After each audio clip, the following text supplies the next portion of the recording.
whole live stream on that too. As far as I see this thing, pity is literally an invisible pit. So it's no coincidence that the word pit is in pity, because it's like pity is structured as a Tower of Babel, and what makes it a tower is the fact that different people have different levels of spiritual blindness, to where they're climbing an invisible ladder to a means to an end. There's some African American feminist somewhere who knows how to play other people's strings and get to wherever she needs to get, those types of things. I'm talking about that. It's like pity is a pit. That person doesn't know it yet, but that whole system is going to collapse like a tower, like a Jenga tower, right? It's like we think that whole structure is leading to the son of perdition, the Antichrist. You can see where people are like reaching for it, They're totally convinced that this structure is going to outlast anything else. They're just power hungry, power seeking. That's what makes the difference. I've been actually thinking about Black Lives Matter and how to break through some of the programming, it's daunting because you're taking a risk. Like if you're you're pointing an arrow on your head and you're saying, "Hey, come after me." But I've been thinking about trying to find strangers who are Christians who think that Black Lives Matter is a Christian organization. Just kind of break through the programming and say, should Christians support Black Lives Matter? Start a conversation with them. Because there are a lot. There are a lot of Christians. They say, well, what could it hurt? It's not going to hurt anything. Black lives do matter. And then it's kind of like what I've been talking about with James True. It's like when he says Lord technology, there's just particular phrases. You have to break down the assumption within the phrase. We're not saying, it's like, first of all, is Black Lives Matter, is this a Christian idea? Oh, you're against black people, and then now you're there, and now you're having a conversation. You're saying, well, are you aware of what Marxism is? Is it possible that Marxism is what's behind Black Lives Matter? And is Marxism Christianity? And I don't think these people are going to have an answer for that. So I think there are ways to reach a level of self-reflection to Christians who are going along with the narrative, but nobody's really taken the time to yet because of all the InfoWars style, like right versus left dialectic. I don't think anybody really has a strategic advantage in order to do this type of work. And this type of work, it takes too much work. Nobody really wants to do it, Just trying to humanize, just getting to a point where both sides are starting to humanize one another. It's like trying to humanize anti-mask people to mask people. It's just a symbol. It's just an idol, guys. Black Lives Matter is just an idol. You can't, yes, once a person is being shot in the face, that person has committed an action, and we can say, look at that action. But everything under the banner of Black Lives Matter, at this point, it's just idolatry. And that's just one idea I had. Just trying to break through the programming, just getting into conversations with people, And if you're watching this and your name is Steven Crowder, feel free to steal that idea. Like, take that idea and run with it. I'm sure people have tried similar things, right? I just think the social calamity and the potential for a civil war, whatever. I see it all the time. Think of all the politicians asking us to pity certain groups of people, using their sorrow as license to attack us with pity. Are you saying the elites have programmed pity as an essential component to control? I am saying that. Yes, I think, but you say elites. I think it's a lot easier than that. Go to the college campuses, and the professors have their own language. They say white privilege. They say food scarcity, or all these terms are highly weaponized terms. Cultural Marxists have their own language. To me, it sounds like Klingon or something. But you go to the university and you find a clique of Marxist professors, and they speak it as though they're doing missionary work. And they're targeting the up-and-coming young people. And they're teaching the young people, oh, well, just forget the baby boomers because the baby boomers can be dismissed. In fact, maybe we need to kill them off, Yes, I think the elites are working within the bandwidth of pity California to a very dangerous measure.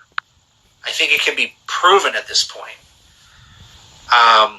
Look at AOC, look at Joe Biden, look at all of those people. And it's not even a right versus left thing. The right just, they have their own brand of identity politics. But as a tenant, immigration, that's an infrastructure. You're talking about infrastructure. You're not talking about what they call social equity. Social equity is pity. When you think about it, social equity falls within the principality of pity. All brands of social equity, and we could sit here and name them all. I would, if you're anywhere within that community, I would task. It would be an uphill battle for the rest of your life, for the foreseeable future. You could build your own mansion in heaven, just choosing a stronghold, just something that's classified as social equity, and challenge that belief structure by classifying it as pity, and putting forth the argument that I just put forth. But see, in order to get anywhere, Cain introduced disobedience, but within the story of his disobedience is also pity. In my opinion, it's a structural problem that God had, is that if you want to go off into the sandbox and play without God, it's like God needed to give you a babysitter. You could think of pity as a babysitter. Humans who are disobedient, humans who need communal bonding,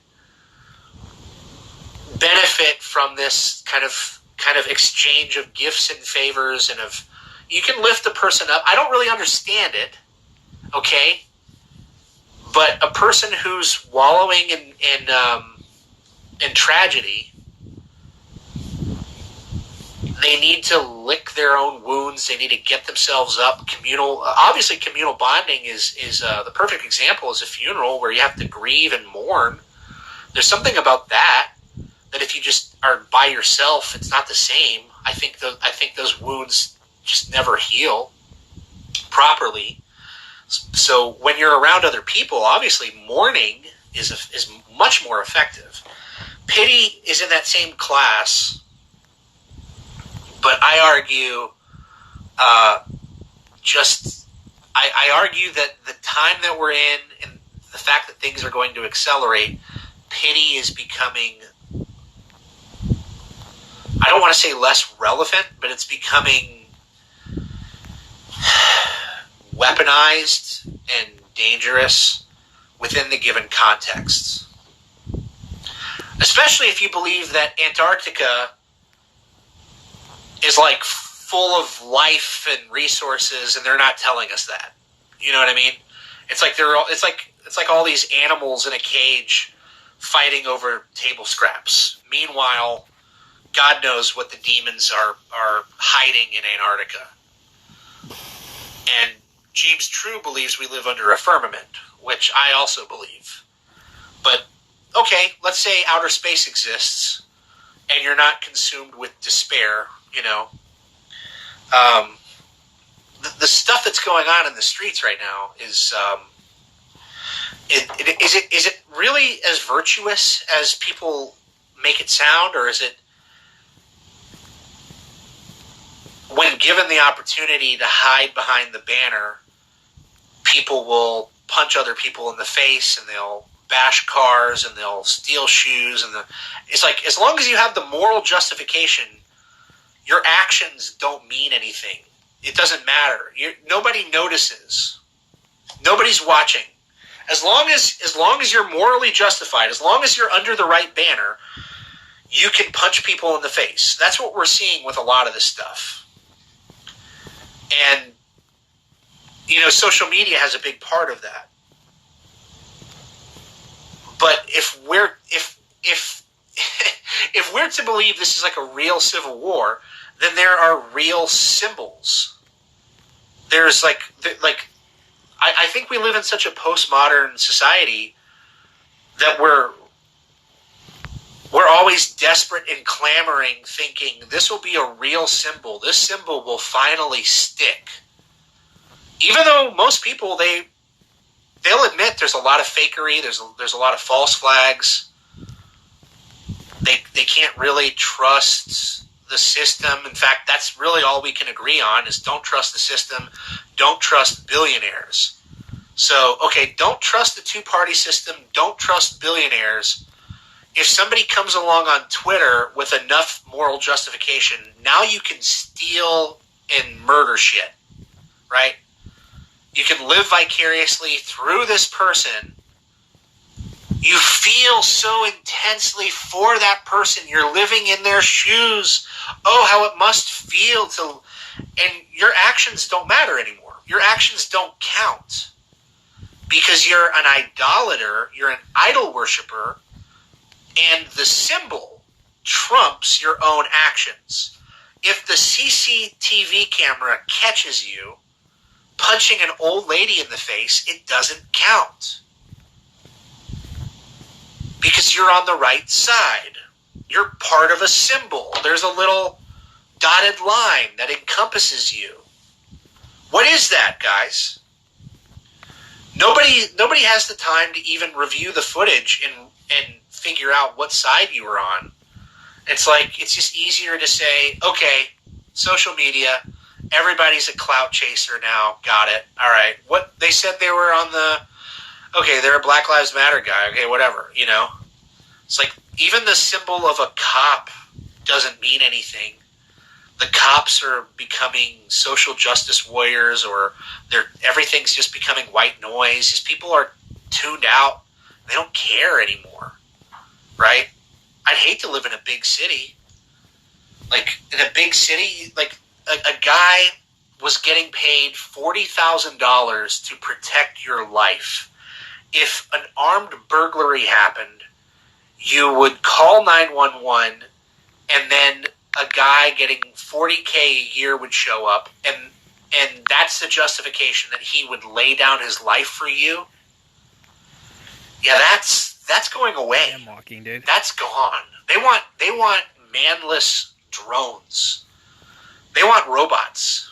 Okay, so a smaller city, in a redneck place like where I live, cops will probably survive. But those big cities where they're defunding the police, even the symbol of police is getting traded with some Marxist concept like restorative justice. It's Klingon to me. All that stuff is Klingon, man. It's just it's if you can see it, if it makes sense to you, have fun, man. But what is that? There's different ways in which pity can attack people. Either pity attacks you through the sorrow of others, or self-pity is an attempt to control others. Shane, I've been detecting that you and I have like a slight variation on our definition of what sorrow is.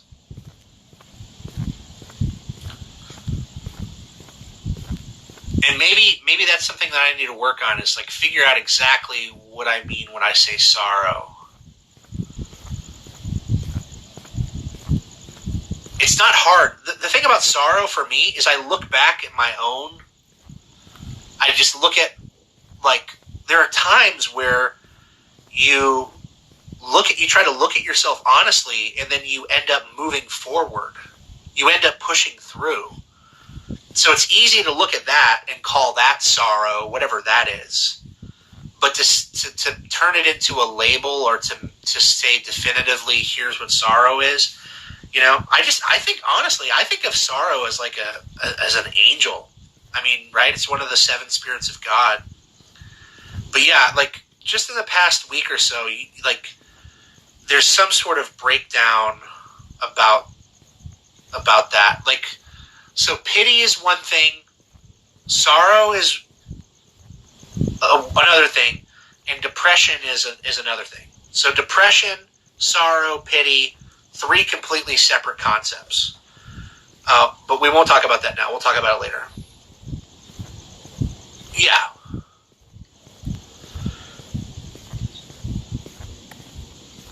I think sorrow, I don't think the word sorrow does it justice, because it's not like an exciting word, and the culture really hasn't served it right.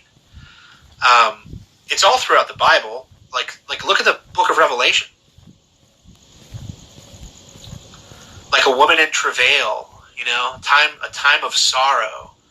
And the way that I look at the book of Revelation, it's the world's like, they have no choice. It's like, oh, this was the one place we didn't want to go. Why are you making me go to this one place? I don't want to do that. I want to hang out in the sandbox forever.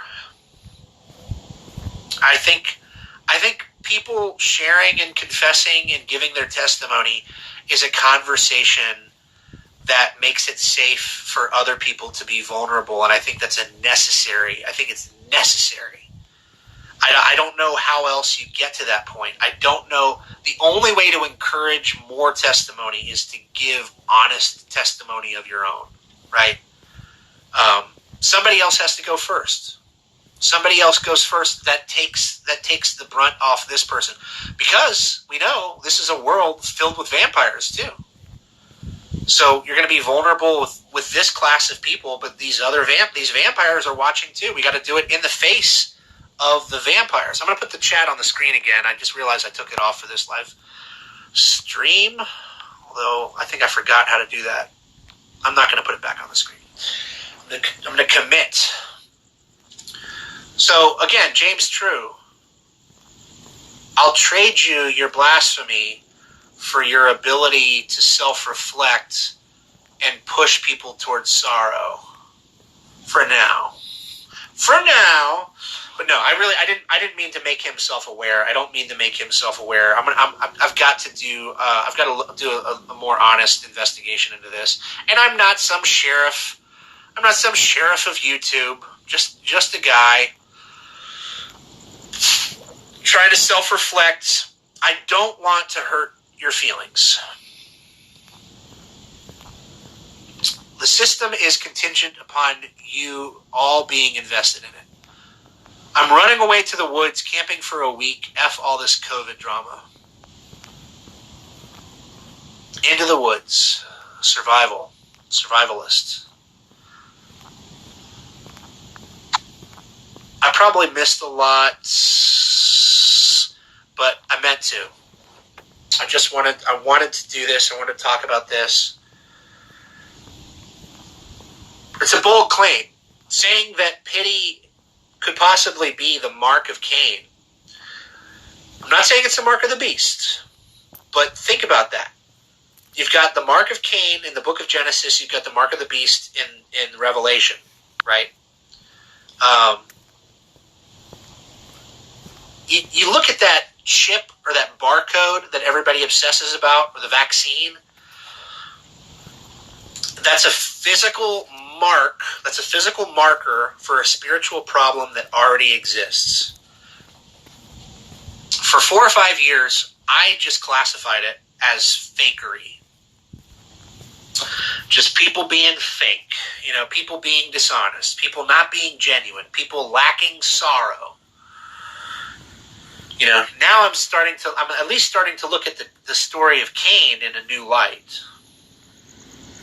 And I have to say, it's making a little bit more sense to me.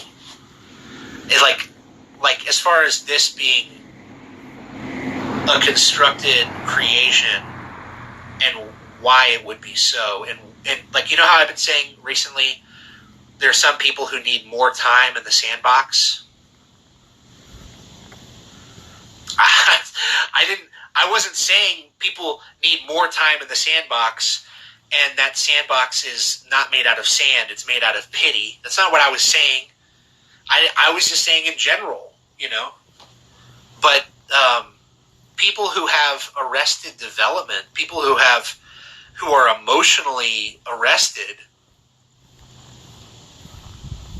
what's the likelihood that they haven't broken through that barrier yet?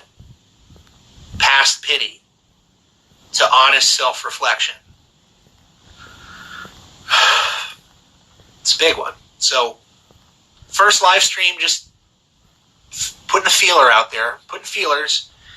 And what this should do is it should challenge people, and they'll be like, well, here's my pastor, and he says the mark of the beast. Well, okay, we're talking about the mark of Cain, first of all. Mark of the beast, that's more like eschatology, talking about here's a prediction and the prediction came true. We're getting at something more thematically. That's, like unraveling. Not necessarily like, you should know this because in 7 years this will happen. We're we're dealing with this as a theme. And yeah, we're talking about strong emotions. We're talking about core foundational emotions that, in my opinion, hold people back. Not all people, because, okay, it's like I can speak for myself, and I can say pity has turned me off. Pity always just seems self-indulgent. The relationship between Gene and Jesse, the relationship between Gene and Jesse, and then Jesse moves forward, okay, and I'm projecting Gene everywhere I go, and I'm like, oh, that's like Gene, that's like Matthew. Oh, you know how like if your brother plays a sport, you've got to find your own thing. It's like my family. They did pity, so I had to do my own thing. That's my story. Your story is completely different. Maybe you have a healthy way of integrating pity, and maybe I'm just being way too mean, right? Maybe I'm way too direct. But we're in the wilderness, trying to survive. If we don't wake up at 5 a.m. and collect firewood, somebody will die. If we don't find a way to filter our water, somebody will die. If we don't throw our food into a tree, into a bear bag, we will attract the bears, okay? And we're approaching self-pity, we're approaching pity because other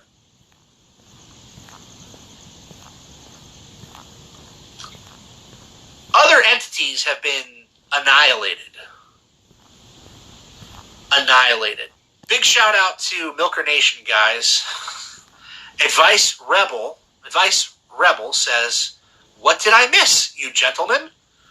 So if anybody can fill him in, please do. Otherwise, Rebel will have to scroll backwards and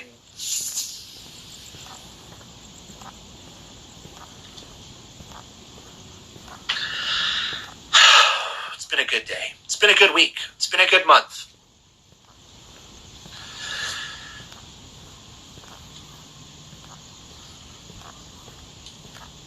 It's just something to think about.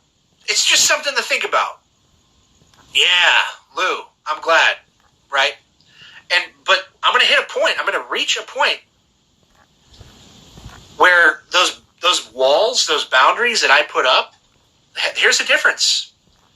I'm willing to revisit. I'm willing to consider that people are changing. I'm willing to consider that people are breaking through, but you know how it is. Like years and years, like after decades, the person hasn't budged a little bit, and now all of a sudden somebody's like, no, but you don't know, it's different now. Don't worry about that. Just keep your eyes open for strange manifestations. And when those strange manifestations happen, consider what I just said in this live stream as a possibility. Okay? Something to think about. Correct, the olives. Something to think about. Jesse doesn't want to hurt your feelings. Jesse only hopes to expose your feelings and pull the bad ones out. God bless. I mean it, though. God bless.